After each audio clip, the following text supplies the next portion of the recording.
Have you ever sat quietly in your favorite chair, maybe with a cup of tea in your hands, and wondered, after everything you've done for your children, all the rides, the meals, the late-night worries, the holidays you sacrificed for their dreams, why it still feels like there's a wall between you? You look at them now, adults, parents themselves, or off chasing their careers, and maybe you feel a little invisible, like somehow all those years you poured yourself into raising them didn't land quite the way you expected. That somehow all the doing wasn't enough. You're not alone in feeling this way. In fact, more and more people over 60 are quietly carrying that same ache.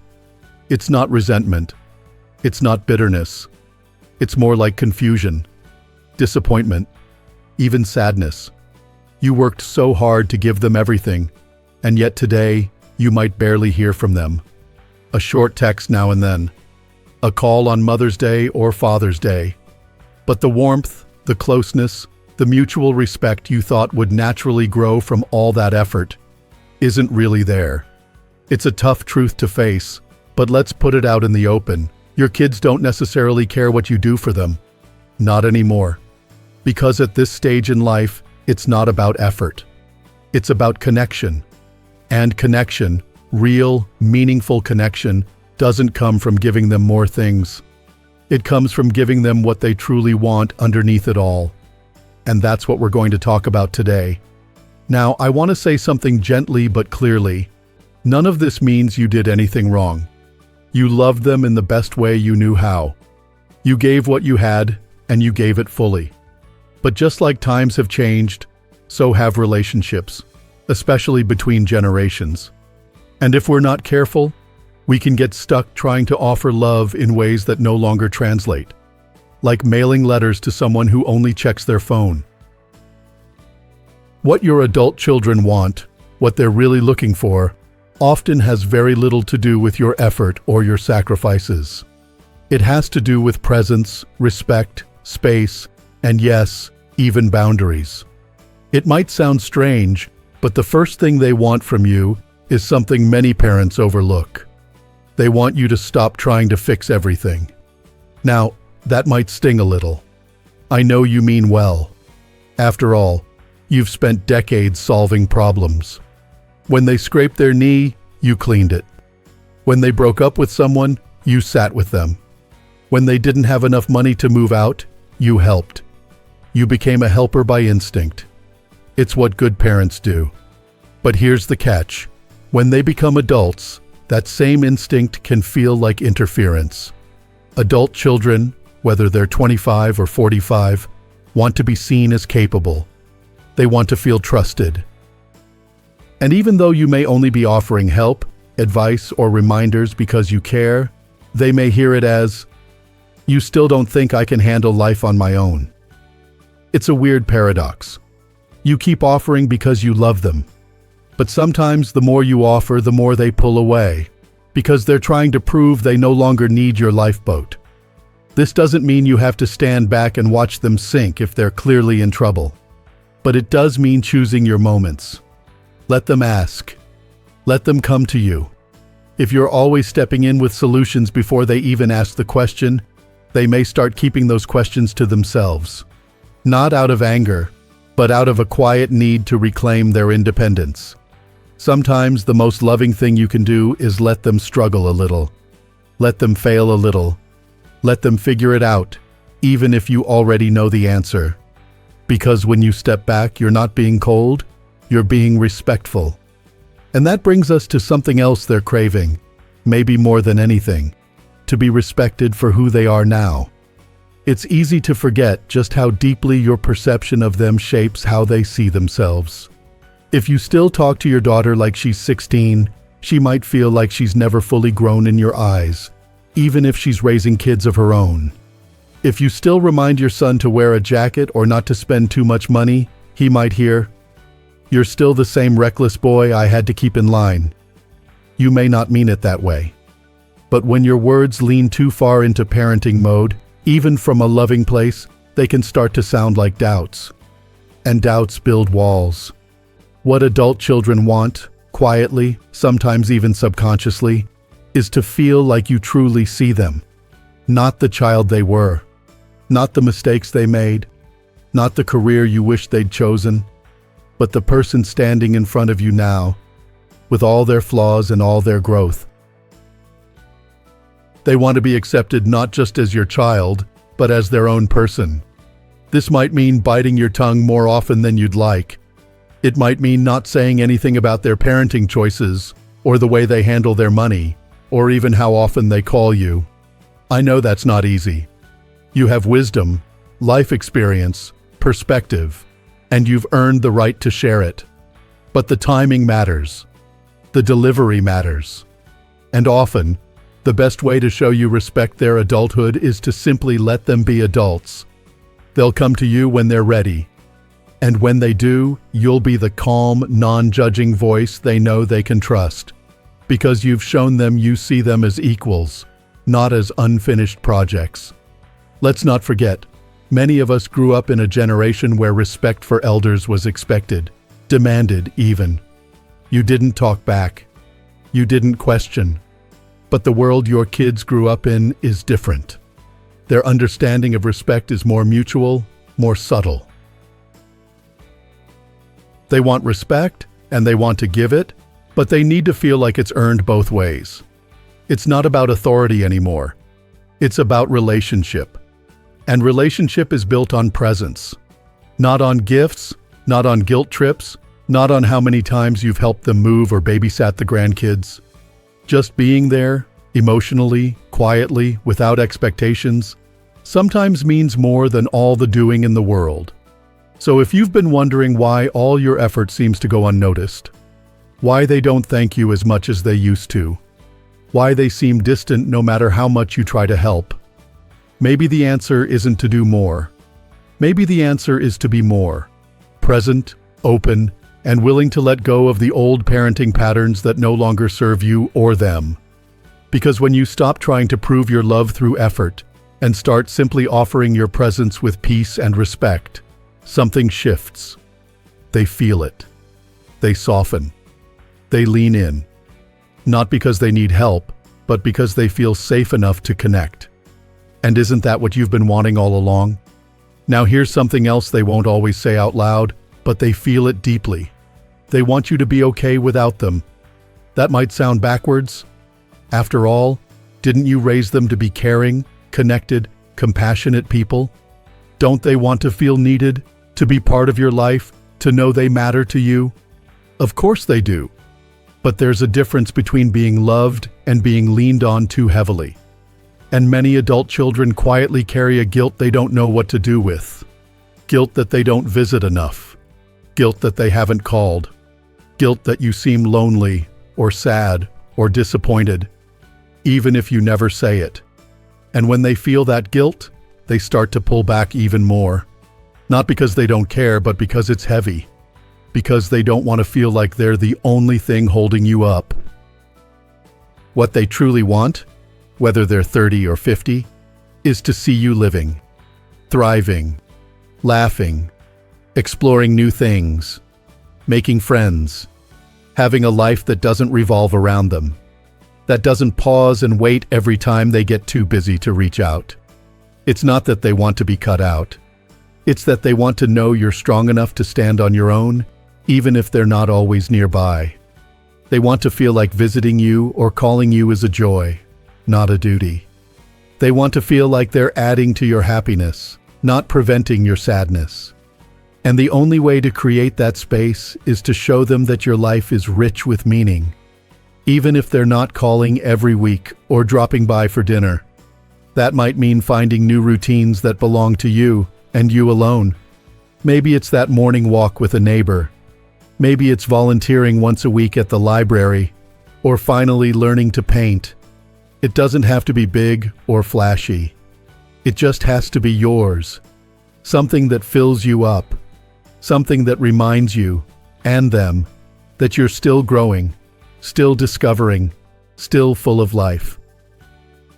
And if that feels hard, if you're thinking, but all I ever wanted was to be there for them, to love them, to give everything I had, then please hear this. That part of your story was beautiful. and it's still a part of who you are. But it's not the whole story. You're allowed to keep writing new chapters. In fact, your kids need to see you doing that, because it gives them permission to live their lives fully too. It's like a dance. When you step into your own rhythm, they feel free to do the same. And eventually, that freedom becomes the very thing that brings you closer. Here's another thing they want, even if they can't admit it in the moment.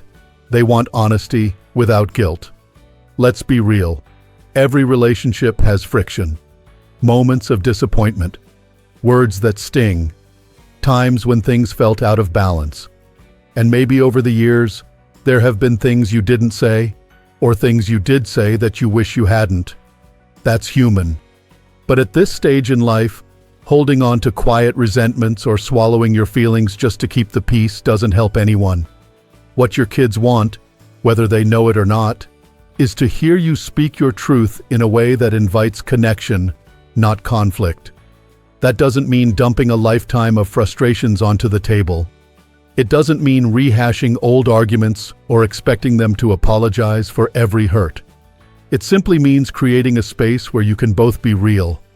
Maybe it sounds like, I know I wasn't perfect, and there were things I didn't understand when you were growing up. But I love you, and I want us to be closer now. Or maybe it's, sometimes I feel like we've drifted, and I don't know how to fix it. But I'm here. I'm willing. Those moments, those soft, vulnerable moments, matter more than any lecture, any correction, or any silent disappointment. Because what your kids want, more than advice, more than money, more than anything, is a relationship where they feel emotionally safe, where they're not being judged, where they're not expected to carry your unspoken hurts, where they know that even if things weren't perfect, you're still choosing love over regret.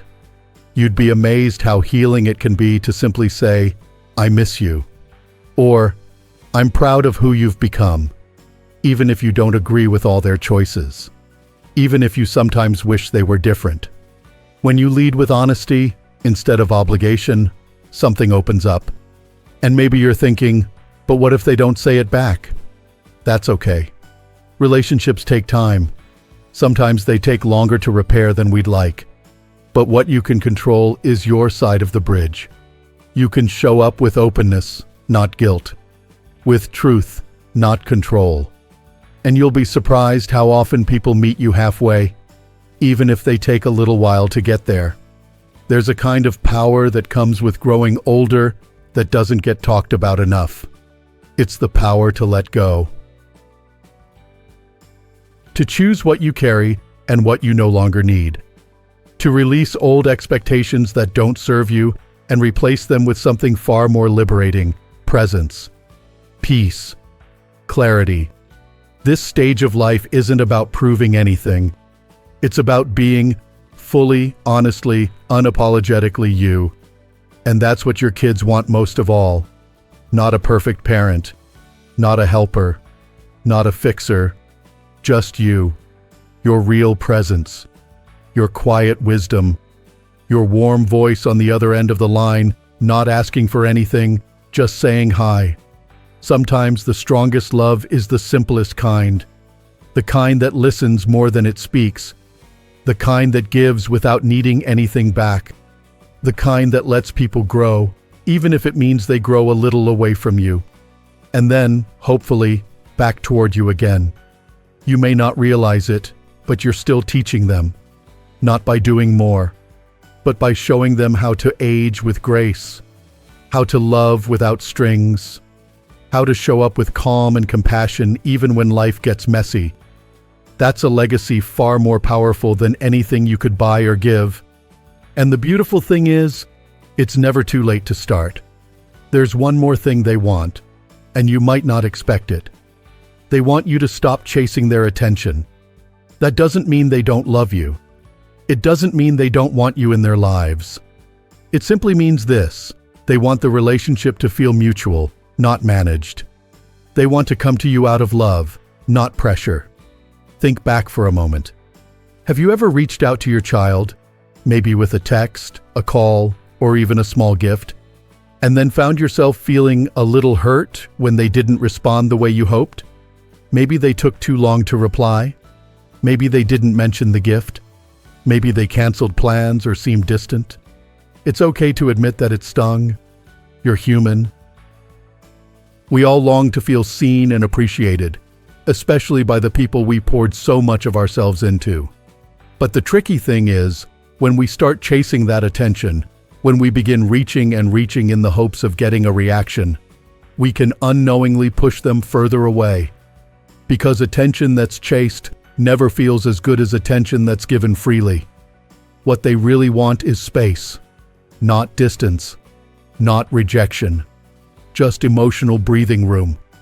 They want to feel like they can engage with you on their terms, without guilt, without strings, without feeling like every interaction is a test. Sometimes life gets busy. Sometimes their capacity to connect is lower than yours. And if you can meet them with grace in those moments, without withdrawing love or ramping up pressure, you create something powerful: emotional safety. And here's the magic of emotional safety. It brings people back.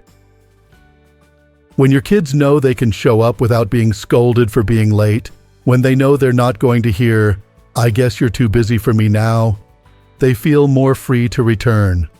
It may not be on your timeline, but it will be sincere. It will be real. They want you to know that love doesn't always look like daily calls or constant updates. Sometimes it looks like showing up quietly. Sometimes it looks like trust. And trust means believing in the bond, even when it's quiet. That's one of the hardest parts about this season of life.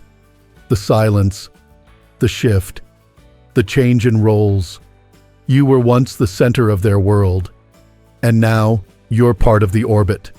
Still important, deeply so, but no longer the sun around which everything turns.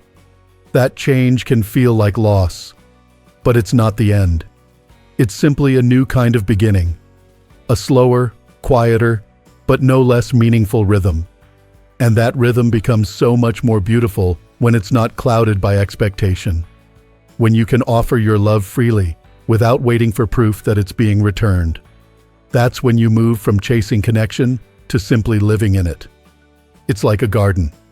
You don't pull on the flower to make it grow faster. You tend the soil. You water gently. You let the sun do its work. That's what relationships in later life are like, especially with your adult children. Less force, more faith. Less noise, more presence. So when they text you out of the blue, even if it's just a short, "Hey Dad," or "Thinking of you, Mom," let that be enough. Let that be the seed. Don't push for more. Let them want to come closer, not because you reminded them or guilted them or hinted around the edges, but because they missed you. And they will. Because here's the truth. You matter more than you know, even if they don't say it often. Even if they don't always show it the way you'd like, you're the foundation they still lean on, even from afar. Your voice, your steadiness, your stories, your laugh, all of that stays with them. It shapes them. It comforts them in ways they may never fully articulate. What they want, more than anything you could do or give, is to feel that your love is unconditional. Not because you say it is, but because you live like it is. Not love in exchange for attention. Not love with guilt tied to it.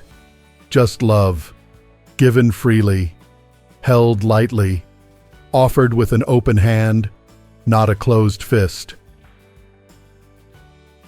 And here's the beautiful part. When you lead with that kind of love, you don't lose yourself. You actually grow into something even richer. You become the calm in the storm, the soft landing, the wise elder who doesn't chase but still welcomes, who doesn't demand but still receives, who knows that relationships, like everything else at this stage of life, get better when we stop trying so hard to control them. So maybe today's the day you stop waiting by the phone. Not because you've given up, but because you're choosing to live fully, with or without the call. Maybe today's the day you let go of the scoreboard. Not because you don't care, but because you finally understand that love isn't measured by replies. It's measured by presence, by patience, by peace. And your peace, your emotional steadiness, is one of the greatest gifts you can offer your children now. Not advice, not solutions, not endless support.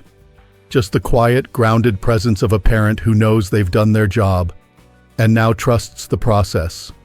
You gave them roots, and now you're watching them fly. That's not a loss. That's legacy.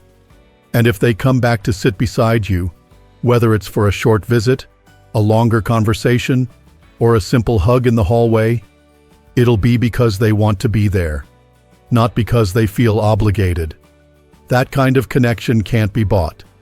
It has to be earned, and you're earning it by letting go of control and choosing love instead. You're already doing better than you think. There's one last piece that holds all the others together, and maybe it's the hardest one of all. What your kids want, more than your help, your advice, your approval, or your effort, is your wholeness. Not your perfection, not your performance, just your deep, quiet sense of being okay in your own skin. They want to see that you're still you, not defined by them, not stuck in the past, not waiting for someone to make your life meaningful again. They want to see that you found peace in your own story, because that, right there, is what gives them the freedom to write theirs. It's a strange thing growing older. In many ways, it feels like losing pieces of yourself, your routines, your relevance, your roles. But if you look closely, it's also the time when you get to reclaim something precious, your own identity. Not as a parent, not as a provider, just as a person.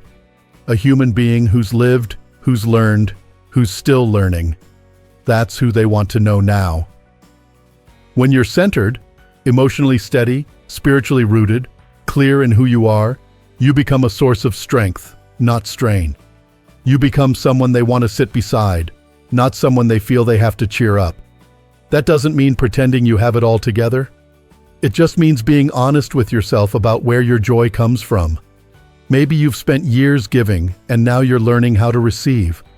Maybe you've spent decades worrying, and now you're finally learning to breathe. Maybe, just maybe, you're realizing that the most important chapter of your life is not behind you, but right here in front of you. This is your time. Not a time to fade, a time to flourish. Not a time to wait for them to visit, a time to make your own days full and rich and meaningful, whether they stop by or not. And here's the beautiful, unexpected gift of it all. When your children see you living well, not just existing, not just enduring, but living, something shifts inside them. Their respect grows. Their desire to connect deepens. They stop seeing you as someone who needs them and start seeing you as someone who inspires them. That's the real bridge. That's the kind of bond that doesn't wear thin with time or distance. You're not here to keep proving your worth. You've done that already, many times over. What you're here for now is presence, authenticity, grace. Your kids may not say it, but they are watching. They're learning from how you carry this stage of life. They're listening to what you say, and maybe even more, to what you don't say. So what if you chose today to live with that quiet confidence? To stop measuring your success as a parent by how often they call? To stop interpreting silence as rejection or distance as failure? What if you decided that your job isn't to keep being everything for them, but to become fully, freely, lovingly you? What if the greatest gift you can offer them now isn't a casserole in the freezer or a bank transfer to cover rent, but an example of how to age with dignity, courage, and a sense of humor? What if your presence, your peace, your passion for your own life is exactly what they need to feel safe in theirs? Because here's something we rarely say out loud. Our children are still becoming, just like us. They're still growing, still learning, still figuring out how to love and live and balance all the things life throws at them. And just because they're adults now doesn't mean they're finished. Far from it. So instead of trying to reach them through reminders or gifts or guilt, Maybe you reach them by being a lighthouse, unmoving, steady, a place they know they can find light, warmth, and wisdom, no matter how long they've been gone or how far they've drifted. That kind of presence doesn't beg to be noticed, but it never goes unnoticed. If you've ever sat in the quiet of your home and wondered, did I do enough? Please hear this. You did. You loved. You showed up. You kept going even when it was hard. You made mistakes, of course, but you were there. You were human. And you gave them a foundation they still carry, even if they don't always say it. You don't have to do more now. You just have to be. And when you do, when you let go of chasing their approval, fixing their problems, or proving your love, you create the kind of relationship that lasts. One built on mutual respect. One that breathes. One that brings both of you peace. So let's end with this. You are not forgotten. You are not invisible. You are not done. You are evolving. And in that evolution, you're becoming someone they can truly admire. Not for what you do for them, but for who you are with them. If this message touched something inside you today, if it reminded you of your worth or helped you see your children in a new light, I invite you to share your thoughts in the comments below. I read every one of them. This isn't just a channel. It's a community. A place for strong, wise, growing souls like you. If you found value here, don't forget to like this video and subscribe to the channel. There's more coming, more truth, more encouragement, more conversations that matter. We're in this together. And wherever you are, however things feel right now, here's to living your best life, with or without applause, with or without perfect closure, with or without everything tied up in a neat little bow. Here's to becoming the person your heart has been waiting for, and showing your kids what it really looks like to love without limits. You've got this.